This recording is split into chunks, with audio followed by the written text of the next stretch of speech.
Bienvenue à nouveau dans l'émission. Nous recevons aujourd'hui Timofey Bordachev, directeur de programme du Valdai Discussion Club, pour parler de son récent article, enfin, l'un de ses plus récents, Le fantôme du grand jeu en Eurasie.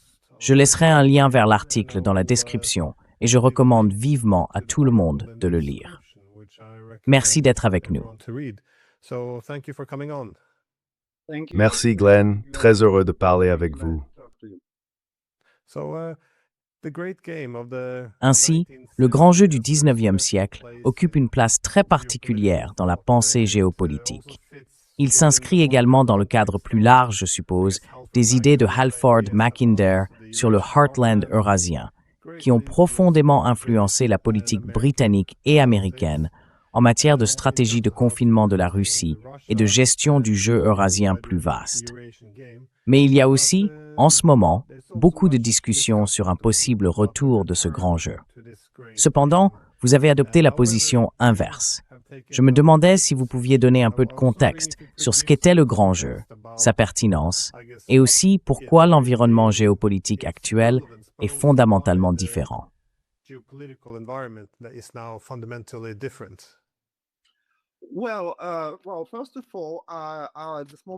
Eh bien, tout d'abord, une petite correction. Je ne pense pas que l'environnement géopolitique soit complètement différent.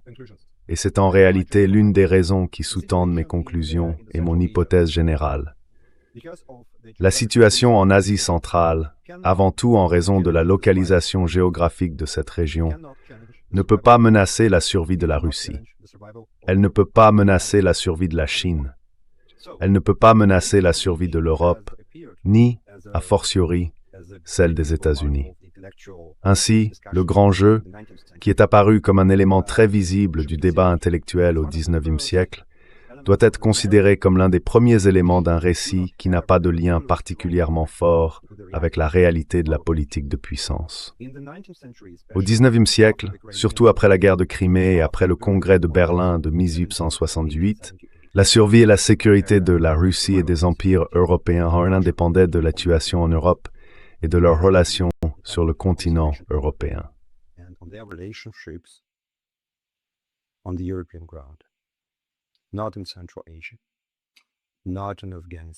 Ni en Asie centrale, ni en Afghanistan, ni en Inde.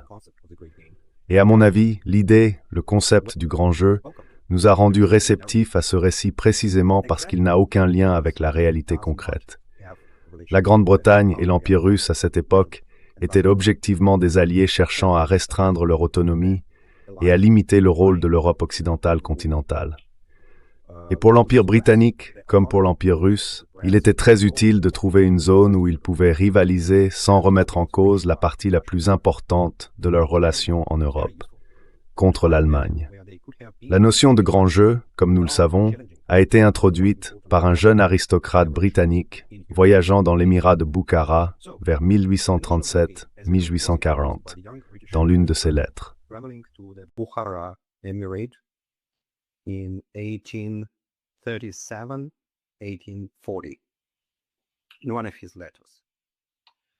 En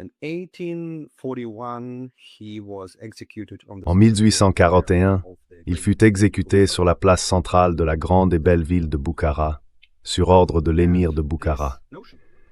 Et cette idée apparut bientôt dans les récits d'Europe occidentale, britannique, puis russe, bien que les deux empires ne se soient jamais réellement affrontés directement, ne se soient jamais fait face avec toute l'étendue de leur capacité de puissance. Ce n'était donc pas grandiose, mais c'était un jeu.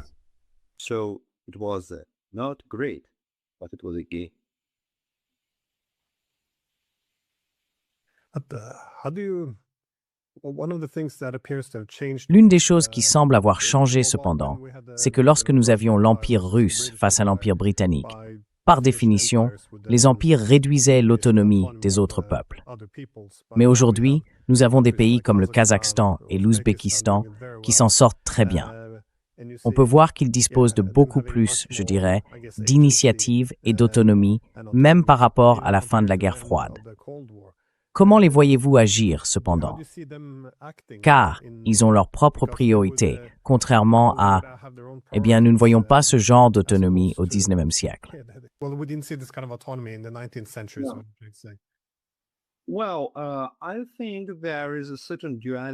Eh bien, je pense qu'il existe une certaine dualité dans l'attitude de nos amis et alliés du Kazakhstan et d'Asie centrale. D'un côté, ils ne souhaitent certainement pas avoir de confrontation ou de compétition entre la Russie et l'Occident sur leur propre territoire. Et bien sûr, ils se considèrent à juste titre comme des acteurs indépendants de la politique internationale. Désireux d'établir des relations multivectorielles et coopératives avec différentes puissances, non seulement avec la Russie, mais aussi avec la Chine et bien entendu avec l'Occident. Mais d'un autre côté, ils recherchent désespérément l'attention internationale.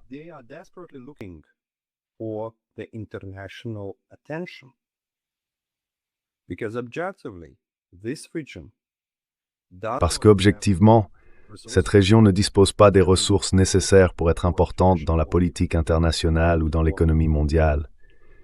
La population est faible. L'ensemble de la population de l'Asie centrale, y compris le Kazakhstan, est inférieur à celui du Vietnam, environ 3 fois inférieur à celui de pays comme le Pakistan ou l'Indonésie. Le territoire disponible pour l'activité économique ainsi que pour la vie sociale et culturelle dans toute l'Asie centrale n'est pas plus vaste que celui, disons, de la Pologne. La quantité de ressources naturelles est moindre que dans de nombreux autres pays du monde. Et la logistique est catastrophique. La logistique est catastrophique.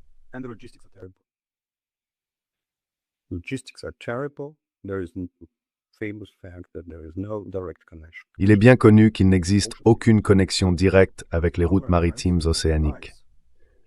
Nos amis et alliés, les pays d'Asie centrale, cherchent des récits qui puissent les rendre plus visibles dans le débat intellectuel international et les aider à se promouvoir comme objet de compétition entre les grandes puissances. Ainsi, cette dualité constitue une position stratégiquement peu confortable. Mais sur le plan tactique, pour l'instant, nous pouvons reconnaître à nos amis d'Asie centrale la capacité d'explorer les différentes opportunités liées à l'existence de ce récit du grand jeu.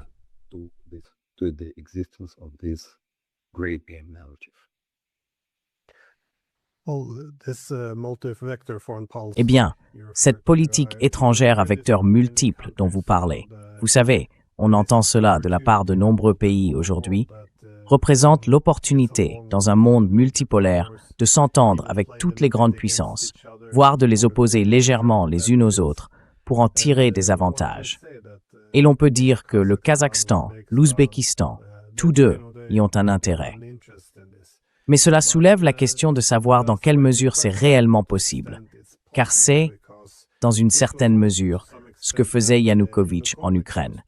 Jouer un peu les Européens et les Russes les uns contre les autres, pour obtenir le meilleur accord possible pour lui-même.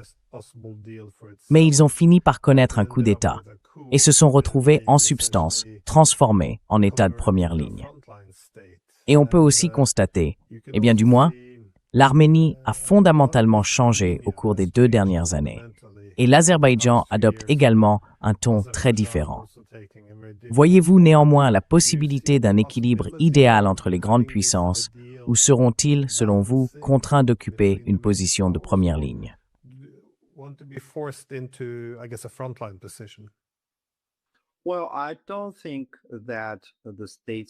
Eh bien, je ne pense pas que les États d'Asie centrale puissent être forcés d'entrer dans l'un des camps géopolitiques opposés. Et je ne pense pas que nous puissions, ni que nous devrions, les comparer à nos frères d'Ukraine. Tout d'abord parce qu'ils se trouvent dans une position géopolitique complètement différente. L'Ukraine partage une frontière directe avec l'OTAN, avec l'Occident. Il faudrait un effort considérable pour acheminer des armes sérieuses en Asie centrale, contrairement à l'Ukraine. Ainsi, en ce qui concerne la mise en place d'une quelconque structure de campagne militaire, l'Asie centrale n'est pas le meilleur endroit. C'est en réalité l'un des pires endroits sur le périmètre de la Fédération de Russie pour tout adversaire de la Russie qui songerait même à explorer cette possibilité. Et deuxièmement, Peut-être encore plus important, la culture. Le grand orientaliste russe Vassili Barthold a écrit dans son livre « Histoire culturelle du Turkestan ». Cultural history of Turkestan. It's just in the very beginning of his book. He writes. C'est dès le tout début de son livre. Il écrit, en parlant du Turkestan, que nous ne devons jamais oublier que l'histoire de la vie culturelle y est au moins 4 fois plus longue qu'en Russie.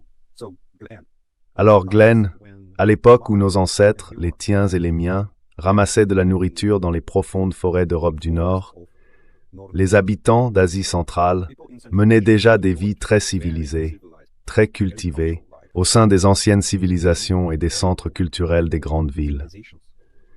Nous ne devrions donc pas sous-estimer la sagesse politique et historique des peuples d'Asie centrale. Ils ont une histoire de l'État bien plus longue, une histoire de la vie culturelle bien plus ancienne. Ils sont bien plus sages que n'importe quel Européen, y compris les Russes. C'est une autre raison pour laquelle je crois que l'Asie centrale ne pourra jamais être simplement un objet de manipulation par l'une ou l'autre des grandes puissances.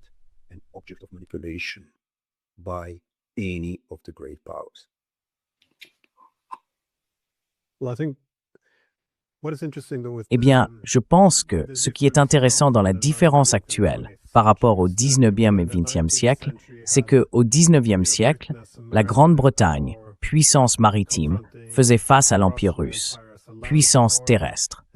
Ensuite, dans une certaine mesure, cela s'est rejoué au XXe siècle entre l'Union soviétique et les États-Unis. Mais c'était alors une rivalité à somme nulle, où l'on voyait clairement les deux camps chercher à atteindre la primauté. C'est toutefois un peu différent aujourd'hui, étant donné la présence de nombreux autres acteurs régionaux.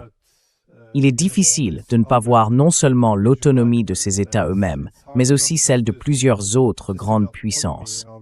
Et je dirais que, même après l'ère de l'après-guerre froide, on observe encore une partie de cette même logique, à somme nulle, émanant de l'Occident, c'est-à-dire des États-Unis et des Européens.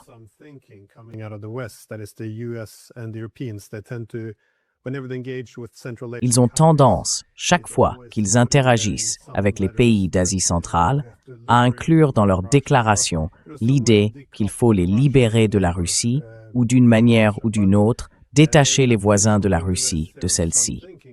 Mais cela s'inscrit dans cette même logique de jeu à somme nulle. Si l'on regarde l'émergence de la Chine, par exemple, il ne semble pas que les Chinois ou les Indiens aient joué ce jeu à somme nulle dans la même mesure. En d'autres termes, ils ont essayé d'harmoniser leurs intérêts avec ceux de la Russie, ou du moins de gérer la concurrence là où elle se manifeste. Pensez-vous que cela soit juste ou même durable à long terme?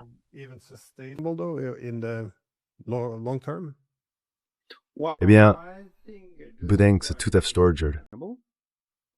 Et was tung no hamrager mistit. China's engagement in Central Asia is very limited. L'engagement de la Chine en Asie centrale est très limité. Je voyage souvent dans cette région et je peux affirmer avec certitude que la Chine y est présente. Elle constitue un bon partenaire pour les économies d'Asie centrale en matière de commerce et dans une moindre mesure en matière d'investissement, principalement axé sur l'exploitation de diverses ressources naturelles. Mais son engagement réel n'est pas très important. Celui de la Russie est beaucoup plus fort et celui de l'Occident est en croissance, mais il se heurte, comme tout autre acteur extérieur, à des obstacles et des limites internes fondamentaux. Ceux-ci sont liés au fort désir et à la capacité de nos voisins d'Asie centrale de préserver l'indépendance de leur souveraineté face aux manipulations extérieures. Un désir, comme je l'ai dit, fondé sur une tradition culturelle très solide. Which is very, very strong. Eh bien, en ce sens, comme je l'ai dit, je suis très optimiste. Deuxièmement, je ne crois pas que l'Occident, en évaluant objectivement la position géopolitique de l'Asie centrale, investira des ressources importantes. Tout d'abord, je ne pense pas que l'Occident dispose de ces ressources. Ensuite, je ne pense pas que l'Occident investira sérieusement dans une région comme l'Asie centrale. Ce n'est pas avantageux pour lui, ce n'est pas un atout, c'est autre chose. It's not an asset. It is something different.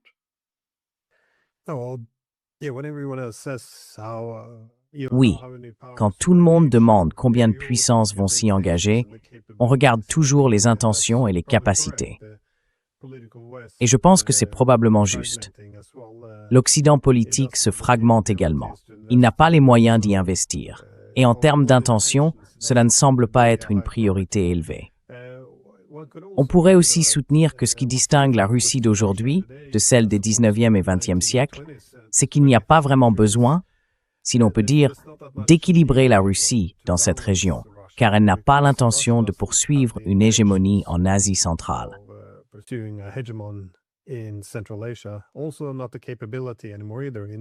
Ils n'en ont d'ailleurs plus vraiment la capacité.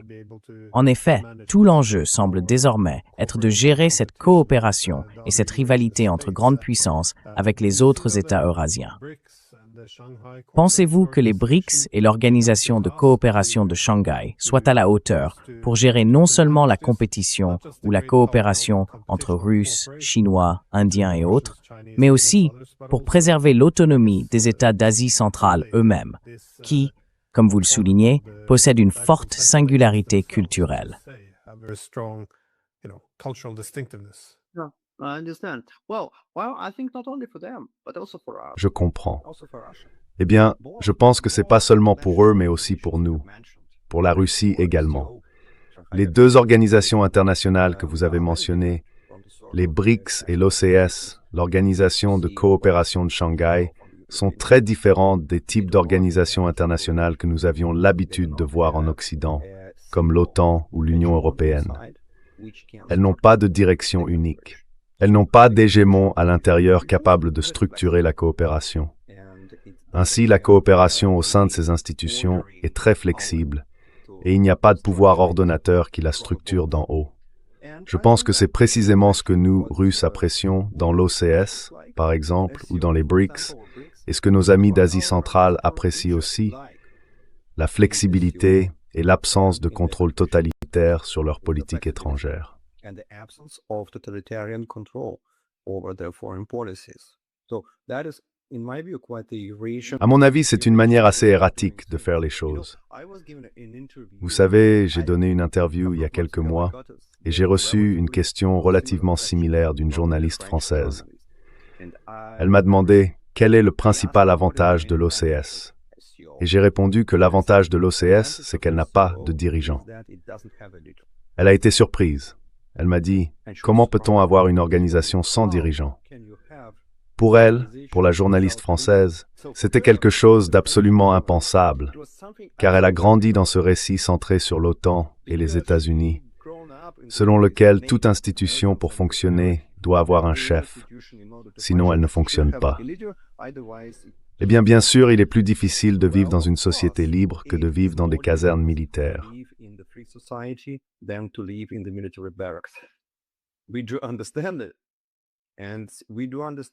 Nous comprenons cela. Et nous comprenons que, puisque l'OCS ou les BRICS sont des sociétés et non des casernes militaires, il est difficile d'accomplir de nombreuses choses qui auraient pu être faites autrement.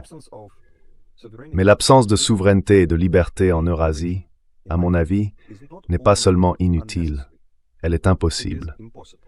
Nous devrions donc considérer l'absence de toute possibilité d'avoir une direction centralisée unique en Eurasie comme un fait acquis, comme une condition ultime de nos relations interétatiques. Et cela convient à tout le monde. Mais pour revenir un instant à votre question précédente, je m'excuse, j'ai oublié de mentionner une chose à propos du récit à somme nulle. Eh bien, le récit à somme nulle, je le vois dans un contexte un peu plus large, comme faisant partie de la philosophie politique européenne. As a part of the European political philosophy. You know, when I'm teaching students, when I go to my students.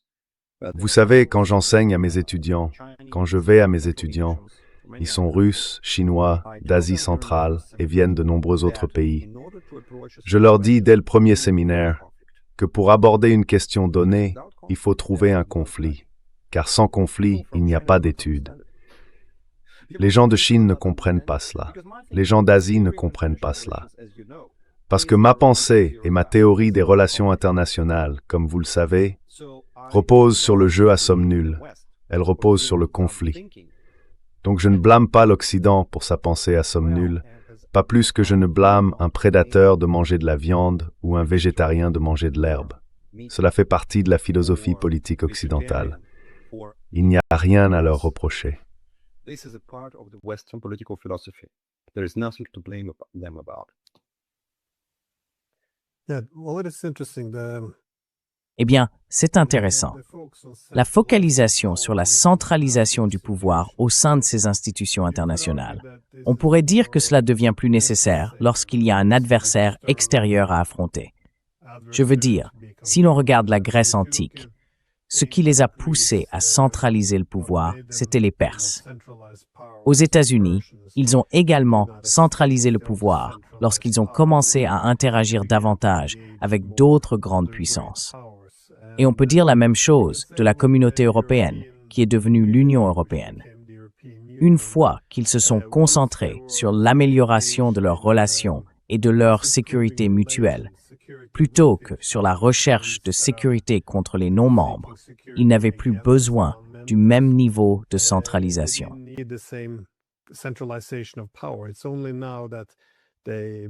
C'est seulement maintenant qu'ils construisent cette Union européenne géopolitique qu'ils doivent centraliser tout ce pouvoir.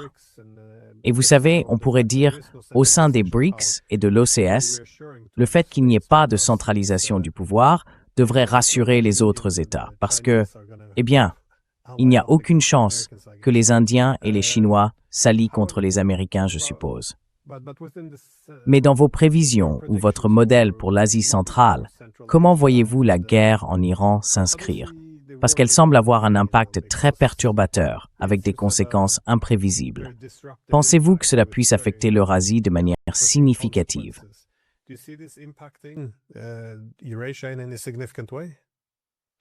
Of course, people don't want people in Central Asia and in Central Eurasia. Bien sûr, les populations d'Asie centrale, et plus largement d'Eurasie centrale, ne souhaitent pas l'effondrement de l'Iran.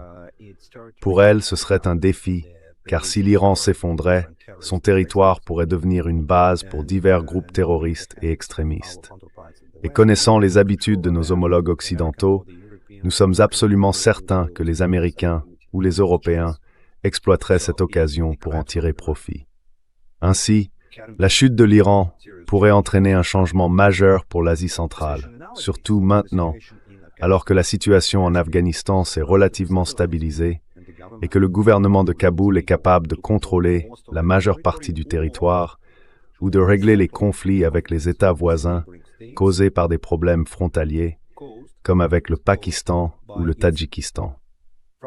Ils parviennent donc globalement à gérer la situation, même s'ils ne contrôlent pas tout.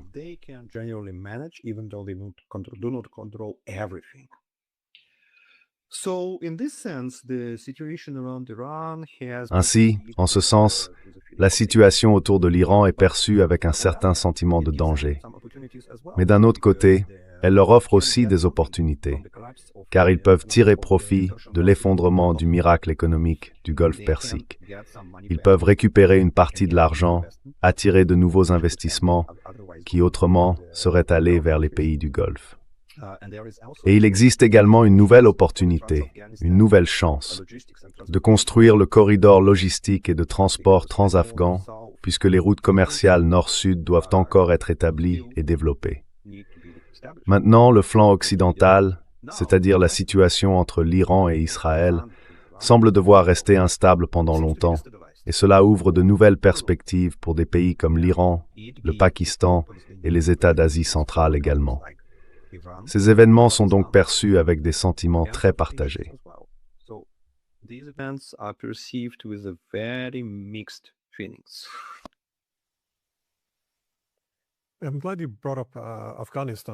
Je suis content que vous ayez mentionné l'Afghanistan, parce que vous savez, une fois que l'OTAN s'est retirée, l'Afghanistan a disparu des gros titres à travers l'Occident. Mais, comme nous l'avons appris des médias russes, et aussi chinois d'ailleurs, les Russes comme les Chinois ont adopté leurs propres approches prudentes pour dialoguer avec les nouvelles autorités en Afghanistan. essentiellement afin de stabiliser une région qui avait échappé à tout contrôle. Pour ceux d'entre nous qui n'ont pas suivi de près depuis la fin de l'occupation de l'OTAN, comment les Chinois et les Russes gèrent-ils aujourd'hui cette situation? Cela semble presque les priver d'autonomie, mais comment abordent-ils leurs relations avec l'Afghanistan? With Afghanistan. Well, as you possibly know, in beginning of July last Eh year, bien, Russia comme vous le savez officially probablement, declared the Islamic au début du mois de juillet de l'année dernière, la Russie a officiellement reconnu l'Émirat islamique d'Afghanistan comme un État, ainsi que le gouvernement taliban comme faisant partie de ce gouvernement. Le drapeau a été hissé sur le bâtiment de l'ambassade d'Afghanistan à Moscou. Les Chinois ne nous ont pas encore suivis, même s'ils ont développé des relations avec le gouvernement taliban et qu'ils y réalisent déjà certains investissements. Deuxièmement, les autorités actuelles en Afghanistan ne peuvent en aucun cas être considérées comme des marionnettes. Elles peuvent continuer à explorer et à établir des relations avec la Russie, avec la Chine et aussi avec les États-Unis. Pourquoi pas? With China, with the United States as well, why not? But they managed not to be under the Mais terror. ils ont réussi à ne pas être sous la domination d'aucune des grandes puissances. En ce sens, l'Afghanistan se rapproche de l'Asie centrale par son comportement et sa position dans la politique internationale. Et c'est un changement très important. J'ai vu le peuple afghan il y a seulement 4 jours. Ils ont bien meilleure mine maintenant qu'il y a 5 ans, lorsque j'étais là-bas pour observer le retrait des forces américaines. L'apparence du peuple afghan il y a 5 ans et celle qu'il a aujourd'hui sont deux choses très différentes.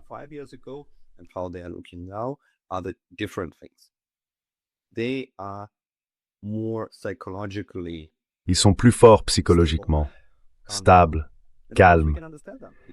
Et bien sûr, nous pouvons les comprendre, car pendant 20 ans, ils ont vécu dans une situation où un tir soudain d'un hélicoptère américain ou autre chose pouvait frapper leur maison à Kaboul, détruisant les grands murs qui les entouraient. C'est l'indicateur le plus important. Pendant de nombreuses décennies de guerre civile et d'occupation internationale, soviétique et américaine, les habitants de Kaboul et d'autres grandes villes ont construit d'immenses murs autour de leurs maisons. Aujourd'hui, ils les abattent. Et c'est l'un des indicateurs les plus significatifs de la manière dont les gens perçoivent leur stabilité, la situation actuelle du pays et leur avenir.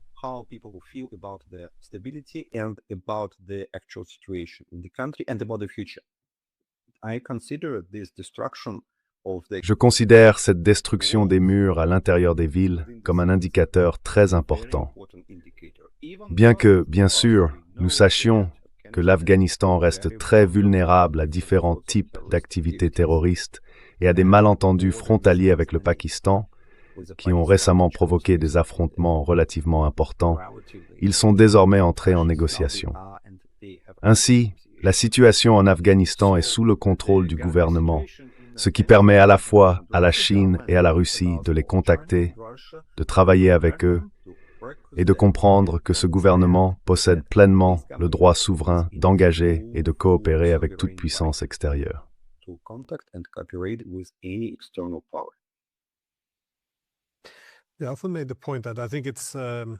Oui, j'ai fait remarquer que je pense qu'il est probablement dans l'intérêt de la Russie de ne pas être toute puissante, ni de chercher à devenir une hégémonie potentielle en Eurasie, car cela ne ferait qu'inciter à des contrepoids. J'ai remarqué que lorsque la Russie est présente à l'Est, par exemple dans les États d'Asie centrale, on constate que la montée de la connectivité économique avec la Chine engendre une forte influence chinoise. Ainsi, ces États ont souvent intérêt à se rapprocher de la Russie, simplement pour maintenir un certain équilibre des pouvoirs ou des dépendances dans la région. Je ne sais pas, il me semble que l'équilibre fonctionne davantage en faveur de la Russie lorsqu'elle n'est pas nécessairement la plus dominante. Mais tu as mentionné quelque chose à propos des corridors de transport qui devraient être construits. Des corridors de transport, tu sais, à la fois des ressources et les échanges en Afghanistan.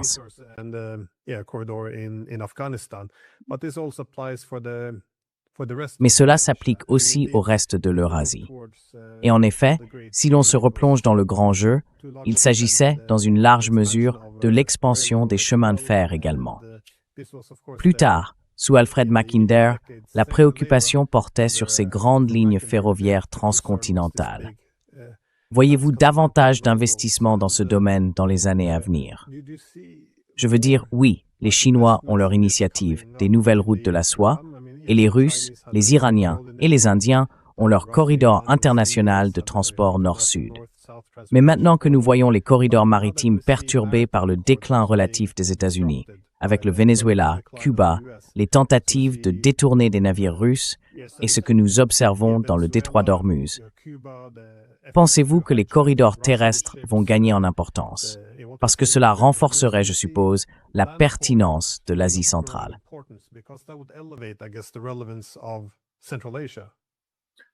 Yes, I absolutely agree. Oui, je suis tout à fait d'accord. En parlant à nouveau des relations avec les puissances voisines ou d'autres puissances, ce que nous constatons aujourd'hui, c'est que la Chine est un grand contributeur. Mais la Chine ne crée pas d'emplois.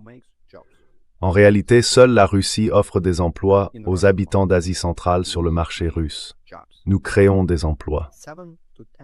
Environ 7 à 10 millions de personnes originaires d'Asie centrale travaillent au sein de la Fédération de Russie, et c'est une contribution très importante à leur stabilité économique.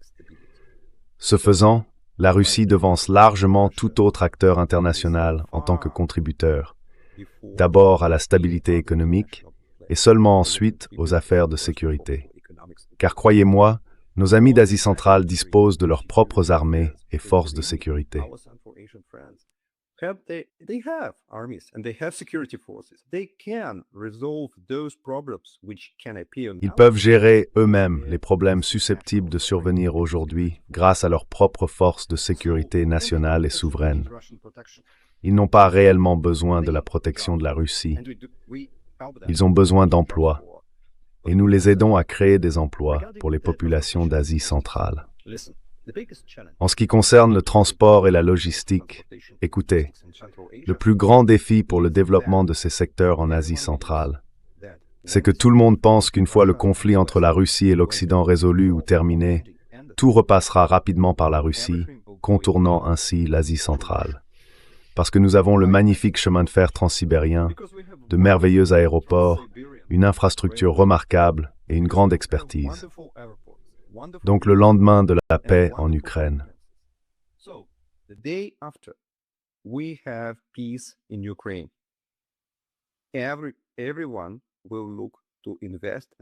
Tout le monde cherchera à investir dans et à développer des corridors de transport Est-Ouest traversant la Russie ou passant par le Kazakhstan et la Russie, de la Chine à l'Europe.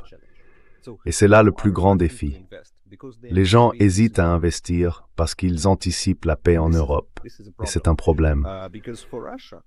Pour la Russie, bien sûr, il est important de créer des emplois sur notre propre territoire, mais aussi d'aider nos amis et alliés d'Asie centrale à renforcer leur stabilité économique et leur cohésion sociale mutuelle, ainsi que d'aider l'Afghanistan.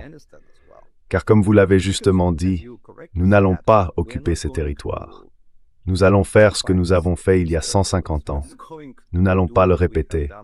Cela n'a aucun sens du point de vue de la pensée stratégique russe actuelle.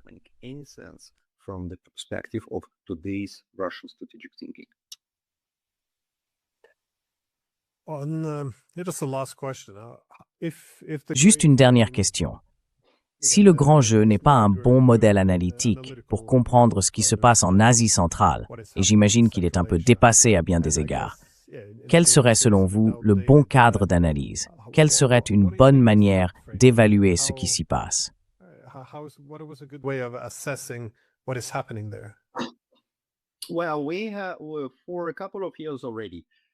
Eh bien, depuis quelques années, nous promouvons la notion de majorité mondiale.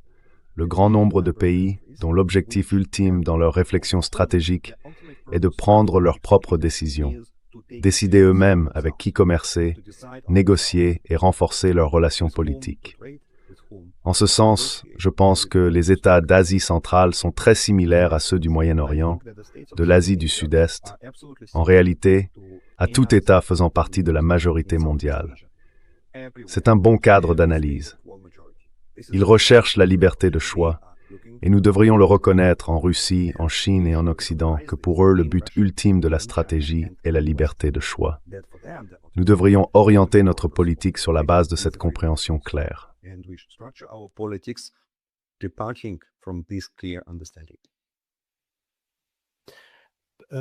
Sorry, I'll add the last question there, but a key problem. Désolé, je vais ajouter une dernière question ici. Un problème clé avec la liberté de choix apparaît lorsque des arrangements de sécurité exclusifs commencent à être imposés, ce qui compromet la sécurité des autres. On peut appliquer cela à l'Amérique centrale ou même à l'Ukraine. Par exemple, des pays comme le Mexique devraient avoir la liberté de faire ce qu'ils veulent, mais ils n'ont pas la liberté d'accueillir une base militaire chinoise ou russe. Tout comme l'Ukraine devrait avoir la liberté de faire ses propres choix, mais pas celle de placer des missiles américains à la frontière russe. Est-ce là le principal défi ou un défi futur possible en Asie centrale? Si des blocs exclusifs commencent à émerger, ou si les États d'Asie centrale sont utilisés essentiellement contre d'autres grandes puissances? Ou bien, n'est-ce pas quelque chose que vous voyez à l'horizon? Je ne pense pas que la Russie ait besoin de placer nos fusées en Asie centrale. Contre qui?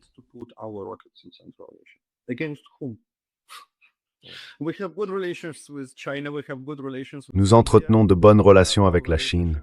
Nous entretenons de bonnes relations avec l'Inde. Nos relations avec l'Iran sont également très bonnes. Il n'y a donc aucun voisin contre lequel la Russie souhaiterait placer des roquettes en Asie centrale. Il en va de même pour la Chine. La Chine n'a pas besoin d'y placer ses roquettes, et l'Occident ne le peut pas physiquement en raison de la géographie de l'Asie centrale, contrairement à l'Ukraine. Ainsi, en ce sens, je pense que la géopolitique de l'Asie centrale n'est pas favorable en termes de rivalité internationale, mais qu'elle est très, très favorable en ce qui concerne ses propres